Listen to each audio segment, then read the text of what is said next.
My self Sujeet Singh and हमने एक series start किया है और वो सीरीज़ बेसिकली डेडिकेटेड है बायोलॉजी के स्टूडेंट्स के लिए। और अभी जो हमारा करंट चैप्टर चल रहा है उस चैप्टर का नाम है मॉलिक्यूलर बेसिस ऑफ इनहेरिटेंस। इस चैप्टर में हमने लास्ट वीडियो में बहुत ही बेसिक कॉन्सेप्ट्स को डिलीवर किया था और उसमें ये अंडरस्टैंड किया था कि लिविंग ऑर्गेनिजम्स के टाइप कौन कौन से हैं और उनमें बेसिक डिफरेंस क्या होता है। और हमने बात किया था कि न्यूक्लिक एसिड्स क्या होते हैं। तो सपोज़ हमने एक सेल को कंसिडर किया और ये पर्टिकुलर जो सेल है वो एक तरह की क्या है, यूकैरियोटिक सेल है। तो हमने एक बात किया कि ये सेल कौन सी है, यूकैरियोटिक ऑर्गेनिज्म की एक क्या है, सेल है। इस यूकैरियोटिक सेल्स में एक वेल डिफाइंड क्या प्रेजेंट है, न्यूक्लियर मेम्ब्रेन। न्यूक्लियर मेम्ब्रेन के इनर साइड का जो रीजन है जिसे हम बोलते हैं क्या, न्यूक्लियस। और न्यूक्लियर मेम्ब्रेन के आउटर साइड के रीजन को हम बोलते हैं साइटोप्लाज्म।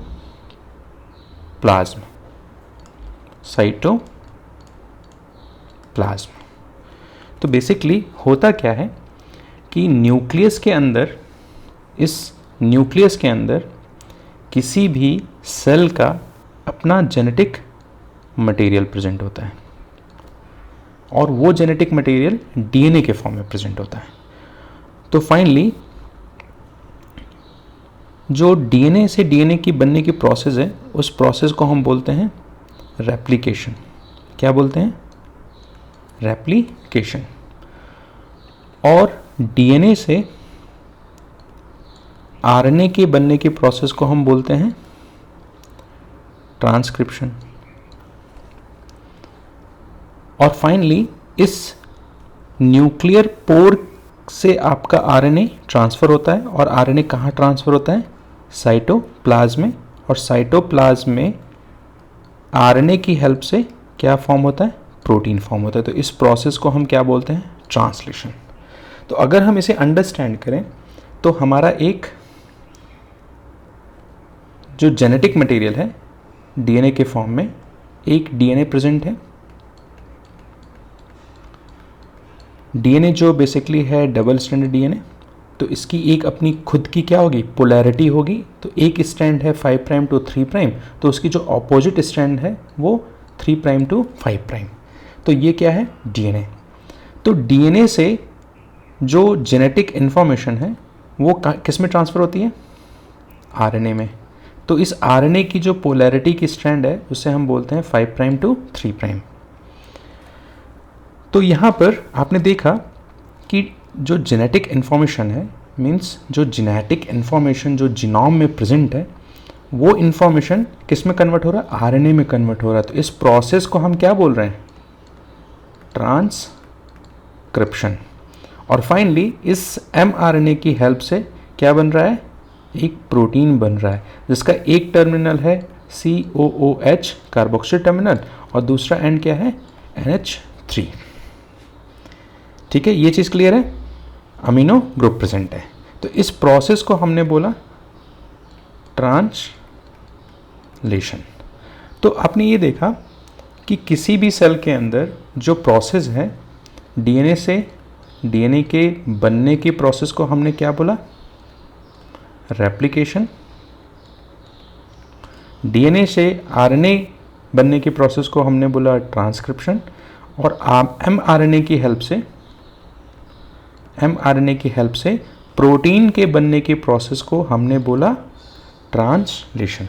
और यही इंटायरली जो प्रोसेस है इसको हमने क्या बोलते हैं, this entire process called as central dogma. ये चीज़ तो क्लियर है अभी तक। तो फाइनली हम इसको अंडरस्टैंड करेंगे। हमने समझा कि जो डीएनए है वो एक तरह का क्या है, पॉलीमर ऑफ न्यूक्लियोटाइड। और हमने अंडरस्टैंड किया था कि जो न्यूक्लियोटाइड है वो बेसिकली 3 चीज़ों से मिलकर के बना है, कंसिस्ट विथ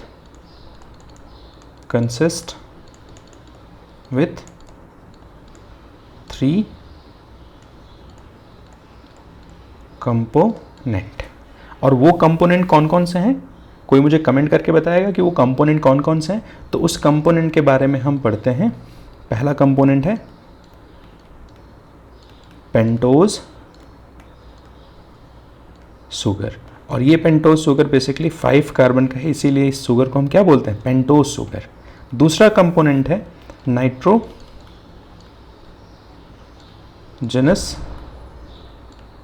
बेस। बेसिकली एक तरह का ये साइक्लिक कंपाउंड है, और बेस इसलिए हम बोलते हैं क्योंकि फिजियोलॉजिकल पीएच पर ये बेसिक नेचर शो करता है।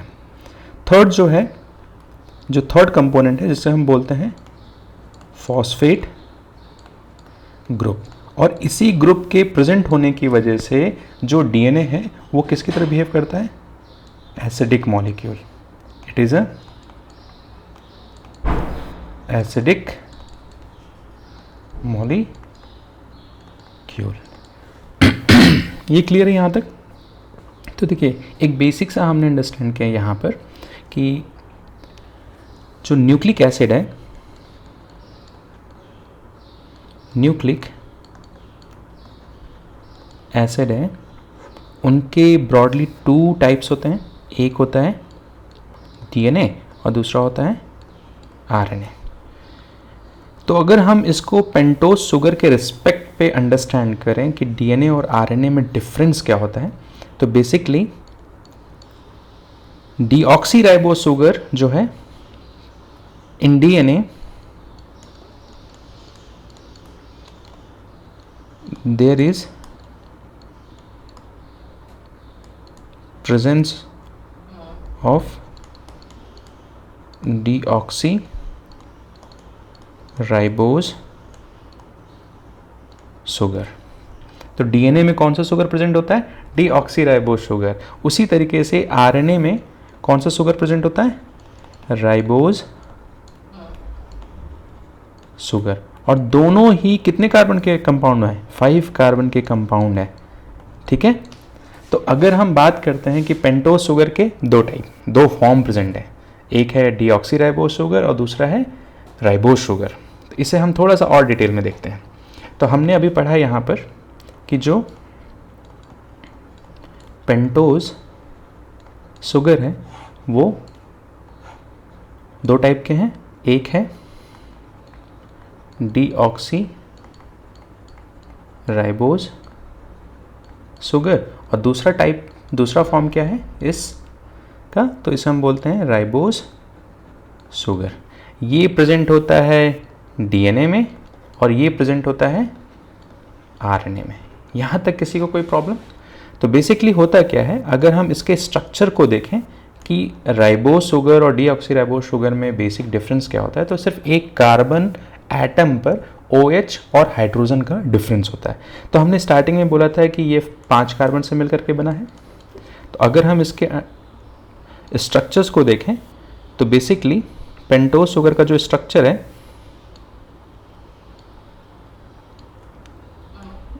This is carbon number first, carbon number second, carbon number third and carbon number fourth, और यहाँ पर 5th कार्बन है CH2OH। तो carbon number first, second, third, fourth and 5th। यहाँ पर हाइड्रोजन OH ग्रुप, सॉरी यहाँ पर हाइड्रोक्सिल ग्रुप, देन यहाँ पर हाइड्रोजन। तो अगर हम इसको देखें, हमें सिर्फ पॉइंट आउट करना है कार्बन नंबर सेकंड। तो कार्बन नंबर सेकंड पर यहाँ पर कौन सा ग्रुप प्रेजेंट है, तो हमेशा आपको ध्यान देना है कि डीऑक्सीराइबोज की केस में हाइड्रोजन एटम प्रेजेंट होता है। ठीक है, लेकिन अगर इसी को हम राइबोज शुगर के स्ट्रक्चर से कंपेयर करें तो राइबोज शुगर के स्ट्रक्चर में बेसिकली कार्बन नंबर सेकंड पर हाइड्रोजन की जगह हाइड्रोक्सिल ग्रुप प्रेजेंट है। यहाँ पर CH2OH hydrogen hydroxyl group, hydrogen hydrogen and hydrogen. ठीक है, तो अगर हम इसको, यहाँ पे भी हाइड्रोजन ही होगा, तो कार्बन नंबर फर्स्ट। तो हमें ध्यान ये देना है कि राइबोस शुगर के केस में कार्बन नंबर सेकंड पर क्या प्रेजेंट है, हाइड्रोक्सिल ग्रुप, और यहाँ पर क्या प्रेजेंट है, हाइड्रोजन एटम, और यहाँ पर हाइड्रोक्सिल ग्रुप प्रेजेंट है। ठीक है, तो यहाँ तक चीज़ें क्लियर है। हमने इस चीज़ को अंडरस्टैंड किया कि जो डीऑक्सीराइबोस शुगर है प्रेजेंट इन डीएनए, और राइबोस शुगर जो है वो किस में प्रेजेंट है, प्रेजेंट इन आरएनए। ठीक है, ये चीज़ क्लियर है सभी को। अगर हम इसी चीज़ को फर्दर, जो हमारा सेकंड कंपाउंड है, जो सेकंड कंपोनेंट है, इसे हम बोलते हैं नाइट्रोजनस बेस। तो नाइट्रोजनस बेस एक तरह का क्या है, साइक्लिक कंपाउंड है और कंसिस्ट होता है मेनली नाइट्रोजन और कार्बन से मिलकर के बना होता है।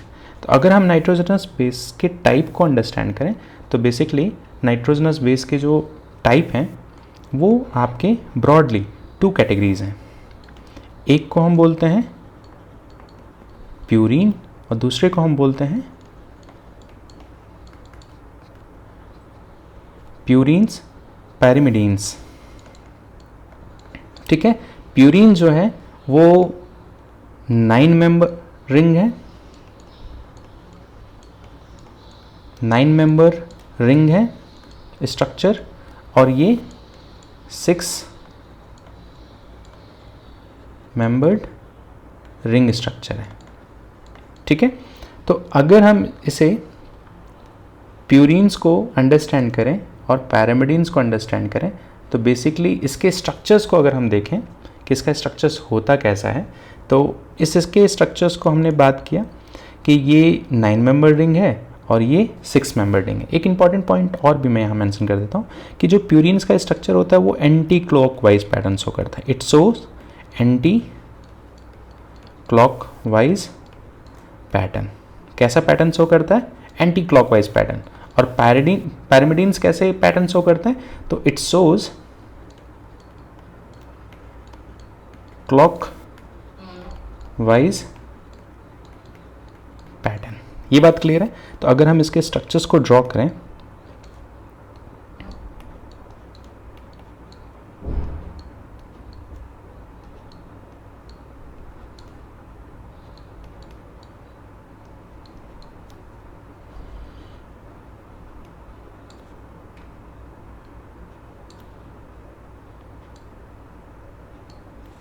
ठीक है, तो ये कैसा पैटर्न शो करता है, तो ये पैटर्न शो करता है एंटी क्लॉकवाइज पैटर्न। तो हमेशा नंबरिंग जो है वो हम इस नाइट्रोजन से नंबरिंग करेंगे 1 2 3 4 5 6 7 एंड 8। और इसकी पैटर्न कैसे हैं, तो बेसिकली इसका पैटर्न कैसा है, एंटी क्लॉकवाइज पैटर्न।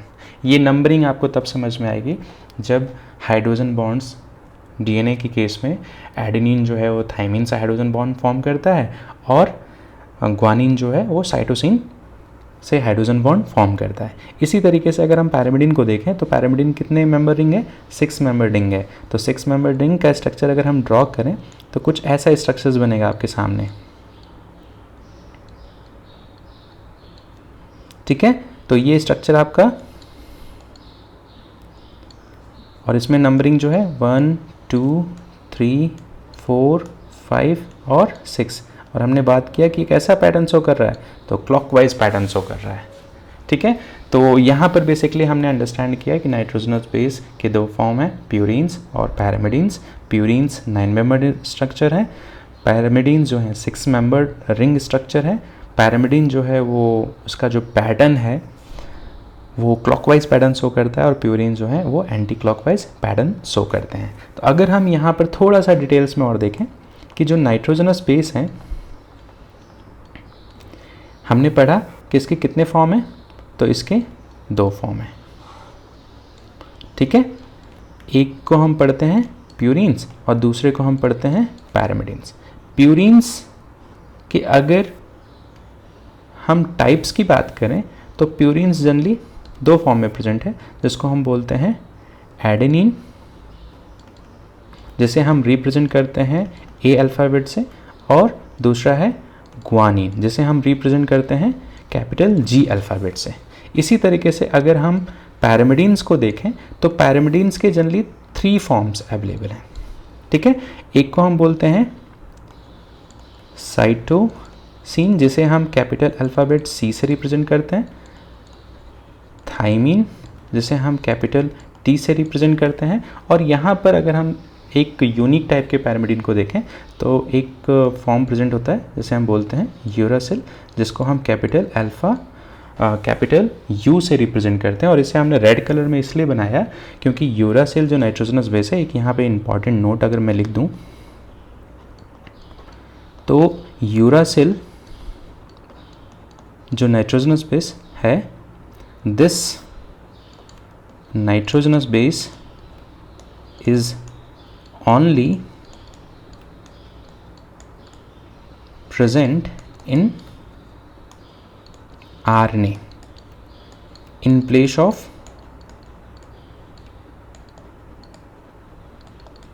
थाइमिन। तो थाइमिन की जगह पे क्या प्रेजेंट होता है, यूरासिल। चलो ये बेसिक बात तो क्लियर हो गई। तो अगर मैं इसको देखूं कि इन नाइट्रोजनस बेसिस का यूजेस क्या है, तो अगर एक एग्जांपल मैं यहाँ पे शो करता हूँ। सपोज़ अगर हम बात करते हैं कि डीएनए की अगर हम बात करते हैं तो डीएनए में एडेनिन हमेशा पेयर करता है थाइमिन से और ग्वानिन हमेशा पेयर करता है साइटोसिन से। और अगर हम बात करते हैं आरएनए की केस में, तो आरएनए की केस में क्या होता है, कोई मुझे बताएगा कमेंट करके। तो आरएनए की केस में एडेनिन हमेशा यूरासिल से हाइड्रोजन बॉन्ड फॉर्म करता है और ग्वानिन जो है हमेशा साइटोसिन से। तो ये जो केस है बेसिकली आरएनए के लिए है, और ये जो केस है मेनली डीएनए के लिए है। इसे हम फर्दर आगे की क्लासेस में थोड़ा और डिटेल में पढ़ेंगे। तो थर्ड कंपोनेंट क्या है अगर हम बात करते हैं, तो थर्ड कंपोनेंट जो है फॉस्फेट, जिसको हम बोलते हैं फॉस्फेट ग्रुप। और फॉस्फेट ग्रुप की वजह से ही इस पर फॉस्फेट के ऊपर चार्ज कैसा होता है, तो नेगेटिव चार्ज होता है। कैसा चार्ज होता है, नेगेटिव चार्ज होता है, ठीक है। तो अगर इसे हम रिप्रेजेंट करें PO4 ट्रिपल नेगेटिव, ठीक है। तो अगर हम इसके स्ट्रक्चर्स को देखें तो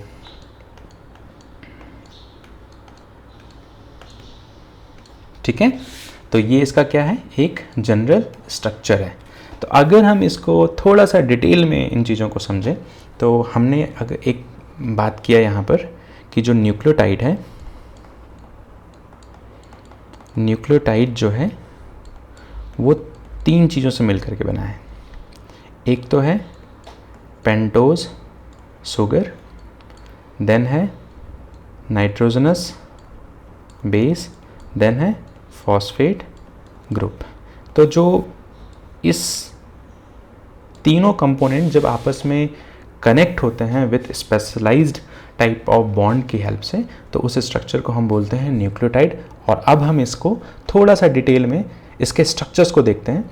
तो अगर हम सबसे पहले एक पेंटोज शुगर, अगर हम डीएनए के एक न्यूक्लियोटाइड की बात करते हैं, फॉर एग्जांपल डीएनए की हम बात कर रहे हैं, ठीक है।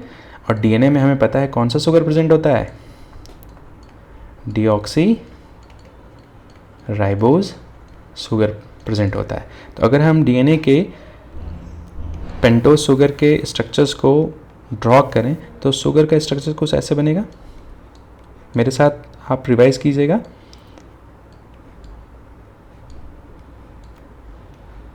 तो carbon number first, second, third, fourth, और यहाँ पर क्या प्रेजेंट है, CH2OH, ठीक है। इसे हम फिर से ड्रॉ करेंगे।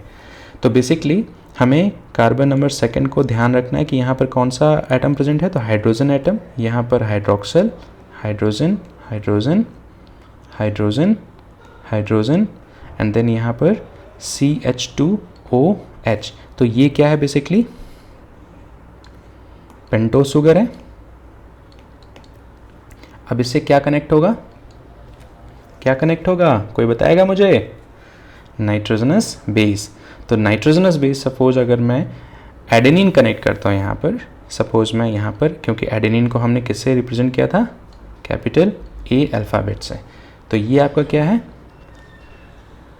बेसिकली ये क्या है आपका नाइट्रोजनस बेस। ठीक, अब हमेशा आपको ध्यान देना है कि जो नाइट्रोजनस बेस है वो कार्बन नंबर फर्स्ट पर ही ऐड होगा और इसके बीच में जो बॉन्ड फॉर्म होता है इसको हम बॉन्ड को बोलते हैं बीटा ग्लाइकोसिडिक बॉन्ड।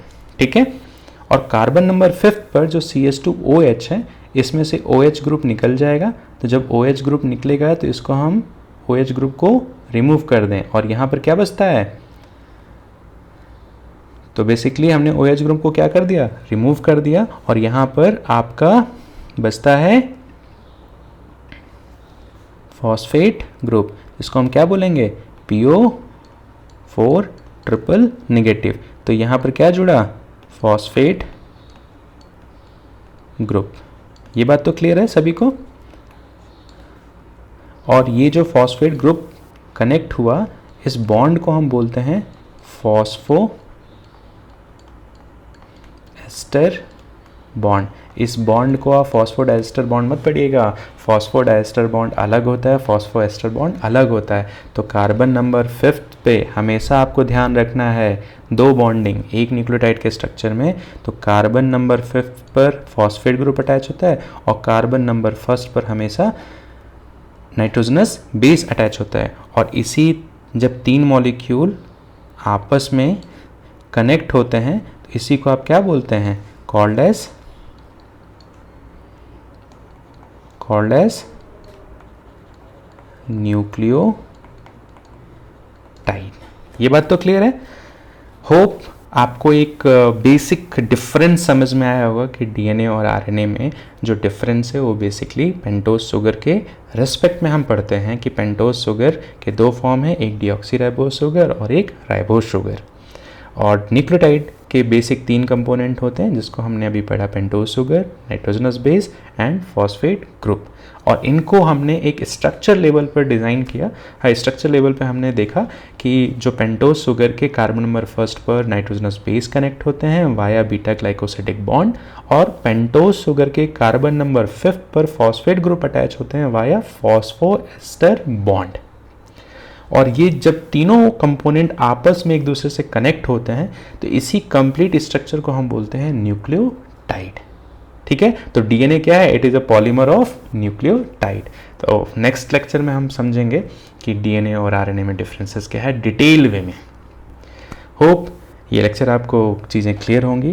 प्लीज़ इस वीडियो लेक्चर्स को आप लाइक कीजिए, अपने दोस्तों के साथ शेयर कीजिए और मेरे चैनल्स को सब्सक्राइब कीजिए ताकि जब भी मेरी कोई न्यू वीडियोस अपलोड हों तो आप उस वीडियोस को देख सकें। Thank you very much for your valuable time. Thank you.